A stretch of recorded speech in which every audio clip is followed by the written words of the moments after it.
he hausa kan practice ngai lo medical check up in nei lan khana lo thinga kan member zam tak kan member pui zam tak pu TBC aizol wise one BIALTU khan kan member te hena thu cha te kharon soi chia maya amakang reng khop maya ten ivelama mi te hian revenue expenditure le capital expenditure soi ho kan ti pana tulan tilo te khatia khai khom tur mani cho te kan ti dewa tu ma pu speaker kan soi masadua ole voinia kan budget soi ho sang ni somni panga somni paru general discussion kan ne hian hey kan finance minister hi ani nang hian aron in soingam hi lomam lein ka ria a chan chu introduction a khan development ta te vision nei lo ziaron tar langam hi lom lein ka ria ti hian a soya pu speaker irem ti nain India ram hian mason na konga ke pen mekin khovel pum huwa po ram mason chak ber te jingami ani meka India sarkar in mason na konga tana a vision Viksit Bharat within bracket developed India and Viksit Mizoram bracket developed Mizoram te atangkai theyang beralo mang veturing kanin bua sai meka ni atia kan house leader here development mathir vision anei lo zia chiang ka ria India sarkar vision a vai ho vision miron introduce ta akangaya anina takapom ngam hi lomam ka tia tram salama helaya puspira thulai po hang ke ni chuan vision lam kan ngai to lo issue basin kan kalani ti dekha he aspi chalon tar langam hi kan fakve du shimani puspira chuti ral chuan heta number pathumna khan year of consolidation puan thu in rem chena puan thu kuma puan thu ron lang le ta ama chu development ate vision ne lo na chuan ti tur vaka lo shelawa Mizoram uti kan ne tanga mizo pa zongina subsidy akan local puichin bu fai kum somnga le pakhat nuwa aron ti topa miratheizo le harsa zokte India Public Distribution System ina National Food Security Act nuaya aron pek big entinan kat var le kat eng te ti lo zong kha a le thap main bu fai mian ti san sakta kat pol le o khatiang khan chuta chu mai chula du to loin abu faida khom na retailer ten khulna zong abu ra thing mai khan min soi khom saka chu tiang chuanin military te min han fruta ania chuta chuanin invent chemna kum kan puange an han ti ta ania chuta ta lo lang le ta chu hey mizo chu speaker thil chiang do mai chu lir thei lom mi kan ni thatin lo mu mal nei lo pon mani mu chua apianga lir thei vehicle le ching kan ni chuta chuanin motor spirit petrol le diesel ate chia anhan la ta chia maya chu mai ni lovin diesel le petrol le piang in ses kan choi liter khata cheng ni zel kan choi ni chuti angkling kho ma tang chuan ram kai hruaian tum chu ani be seina asang lo le in ka sia kha malama kan members pui ta khan lom thu tan han soi loma ani na taka hi he introductory speech atang hian an en lo moni cho ti ka ngai tu na alian le ni ti ka soi duwa chu wang chon voinia hianin he ta number som pakhan na pon soi zela administrative reforms te pon tia sarkar ma sa khan kan lo tia to chu biometric te po department sanga sarkar na thok ahun takakal tur in ti te department kan lo mang to asan pa mang ni lem ren mingan ron tha ka kai up sten han tia eng trung e pu ka selo hi khati vela kha administrative reform na kan mang ni chuan kan reform ate hi office in khung khom ma tur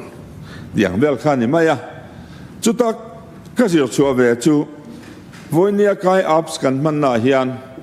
administrative reforms a om lova controlling officers in a staff tenena thunena nei mi alo ani apps senani pon kai apps a hena hun tak avakala a mobile nena in link zo no chuak bo ni lenga ban ma lo hon le man chuan ka akal phung de chu ni khat mi ni wang khan controlling officers khan achung action lak theina nei reng lo heng te travel mo ti voinen ka ngai to telani ti ka soi duwa tin chutiang chu soi zelin he number som le pahnia te hian pu speaker kan soi du lai chu kan thian te kan members puite ang khan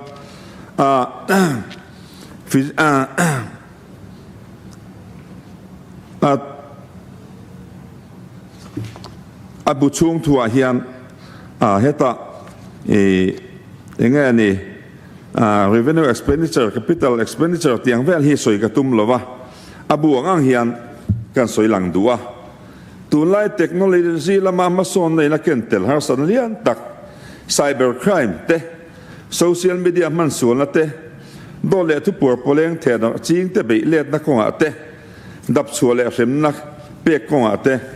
thei to kan chua antia hei hi thil chu ka sual chon ka fellow speaker nimin maya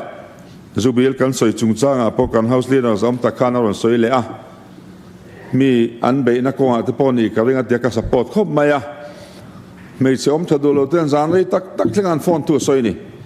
power zong zong ku ta oma cyber crime zong zong thlengin David SAILO wa ti lo hi he cyber crime man ku to mi an la si chok si lawa kan cm me pozon live phone chi wing chi no wenga ten la chui so lo ti te ka ai to de wani chui chuat la ka ni kan ram lu ber ni a ani in an ron phone na number zong zong a lo block veka voin thleng yen enga tinga helama thu nei tu ten mala la lo ti hi ka ngai pui mo hle ani chu wang chuan a minister in charge pon min lo phia sakse ka du khop mai ram ro ren la sang ber zan lai me se om chadu na phone ringot mai a chui na lama ma kan la kan soi lang box si lawa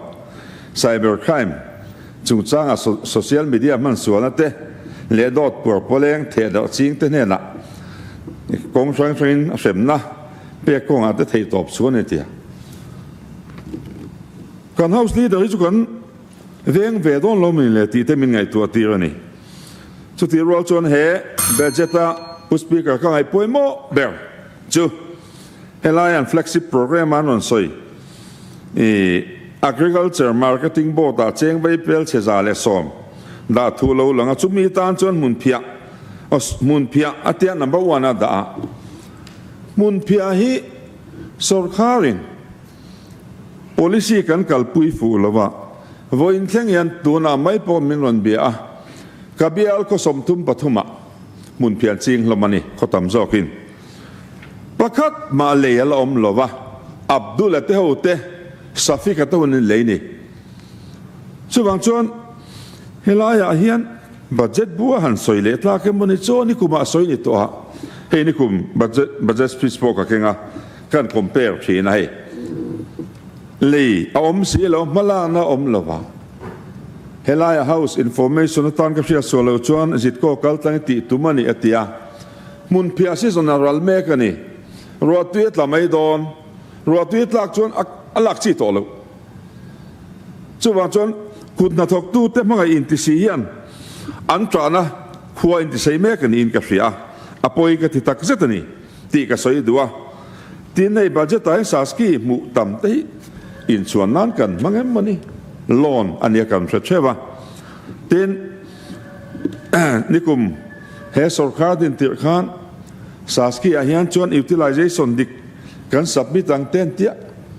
voinia in utilization la utilize mi alo po utilization certificate central apek thakani ti kan thria chuwang chuan thu dik soi mai tur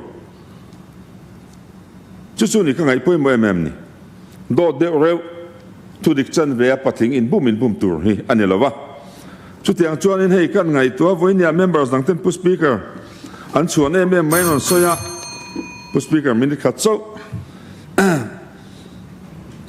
กันบัตรจะต่ำโตเห็นนี่กันสุขาชวนโลนกันละระวัง financial management เทียมระวังอันนี้ที่ข้าอาทุนนกันสักชิ้นข้านี่วันนี้โลนในสักกันลักเรามีปุ๋ยเตยบุ่มระวังตีก็สวยดูทีม members ดังเต้ข้านพวกจุ่มสร้างอาเตอะไรน่ะเฮ้ยกันบัตรจะตาแล้วลังไวเบลเสียงอะไรลังเตี้ยช่วงมันนี่พวก generate นั่นละมาเฮียนไม่หลังไฟมันเล็ดทะเลไม่ตัวเลยนั่นเฮียนชวนจี้มันนี่เลยก็เทียนี่วันนี้กันคงเชื่อมันกอลดา PW เดี๋ยวไวเบลจะสมทุมกันดากันโลมโลมนั่นจีนี่ลูกกั